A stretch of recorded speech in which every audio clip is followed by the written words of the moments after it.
আসসালামু আলাইকুম, কেমন আছেন সবাই? আশা করি সবাই ভালো আছেন। এখন ডিউটি থেকে বাসায় যাইতেছি। ইটালিতে এখন রাত বাজে 2টা, বাংলাদেশে হচ্ছে এখন রাত 5টা বাজে। যেহেতু 5 ঘন্টা ডিফারেন্স, তাহলে এখন সকাল প্রায় 5টা বাজে বাংলাদেশে। তো একটা কথা না বললেই নয়, মানুষ মনে করে কি ইউরোপে গেলেই টাকা, ইউরোপে গেলে ইউরো, আর বাংলাদেশে পাঠাইলেই লাখ লাখ টাকা। আসলে এই টাকাটা যে কীভাবে কামাই করতে হয়, এটা যে কামায় একমাত্র সেই জানে। কারণ কেন জানে এই কথা বললাম কেন? ধরেন ফ্যামিলির কথা বলি বা আত্মীয় স্বজনের কথা বলি, যার কথাই বলি, সবাই মনে করে কি যে বাহিরে থাকে, মনে হয় বস্তা বস্তা টাকা, টাকার একটা গাছ, জাকি দিলেই টাকা পড়ে, এটা মনে করে।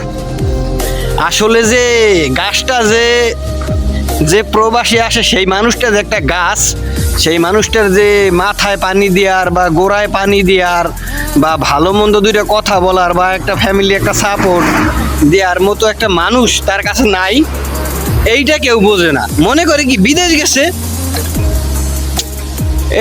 তার কাছে টাকার গাছ আছে, সেই কামাই করুক আর না করুক, সে যে কিভাবে কামায়, কিভাবে কি করে, একমাত্র ওই ব্যক্তিরাই জানে। যদি শেয়ার করে তয় কেউ বোঝে, আর নয় কেউ বোঝে না।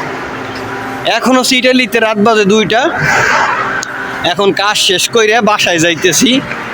বাংলাদেশে এখন হচ্ছে আপনার 2টা 5 ঘন্টা ডিফারেন্স, তাহলে বাংলাদেশে এখন 6টা বাজে, প্রায় 6টা, সরি আমি 5টা কইছি তখন। বাংলাদেশে এখন 6টা বা 7টা বাজে গেছে। তো বাংলাদেশে এখন হচ্ছে সকাল 6টা 7টা বাজে, আর এখন ডিউটি থেকে বাসায় যাইতেছি। তার মানে টাকার গাছটা বুঝছেন তো, টাকার গাছটা কেমনে হয়। এরপরে মানুষ মনে করে যে টাকা, এত টাকা দিয়ে কি হবে, টাকা পাড়ায় না কে, টাকার কি হয় মনে কর, বুঝছেন। কিন্তু যে কামাই করে সেই জানে যে কেমনে টাকাটা কামাই করে। এরপরে তার কি খরচ, তার নিজের একটা খরচ, জামা কাপড়, খাওয়া দাওয়া, বাসা ভাড়া সব মিলাইয়া, তারপরে ফ্যামিলিরে পাঠাইয়া, তারপর একটা মানুষের কাছে দিন শেষে কিছুই থাকে না। 1 মাস বইরা কামাই করে, একদিনে সব পাঠাইয়ে দেয়। 1 মাস পরে যখন বেতনটা পায়, তখন হচ্ছে ঘর ভাড়া দেয়, নিজের জন্য বাজার করে, নিজের একটা জামা কাপড় ছিঁড়া গেলে সেই জামা কাপড় কেনে। তারপরে যদি তার কাছে গাড়ি না থাকে, যদি বাস দিয়ে যদি কোনো সময় কাজে যায়, তো একটা বাস ভাড়া আছে, তার একটা পকেট খরচ আছে। এরপরে দিন শেষে আরও মানুষের কাছ থেকে আরও 200-100 টাকা মানুষের ধারও করা লাগে, এরকম মানুষও আছে। তো যাই হোক, যারা মনে করে যে ইউরোপে গেলে ইউরো আর লাখ লাখ টাকা, এটা হচ্ছে আপনাদের ভুল ধারণা। তবে এখন বাসায় যাইতেছি, মনে হইলো এটা বলা, মানে এটা যারা মনে করে তাদের উদ্দেশ্যে বললাম।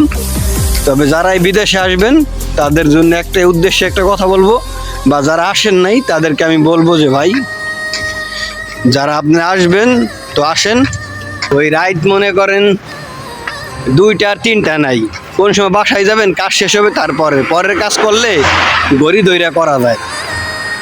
তো আশা করি সবাই বুঝছেন। যারা বিদেশে আসছেন নাই এখনো, যারা বিদেশে আছে তাদেরকে সম্মান করেন, তাদের কষ্টটাও বোঝার চেষ্টা করেন, ওই অনুযায়ী সবাই ধারণা করবেন যে ওই মানুষটার একটা খরচ আছে, ওই মানুষটার একটা ব্যক্তিগত, মানুষটার একটা চাহিদা আছে, ওই মানুষটার নিজের একটা ভবিষ্যৎ আছে। এটাও আপনাদের চিন্তা করা উচিত। তো যাই হোক, ভালো থাকবেন সবাই, সুস্থ থাকবেন, আর আমার জন্য দোয়া করবেন।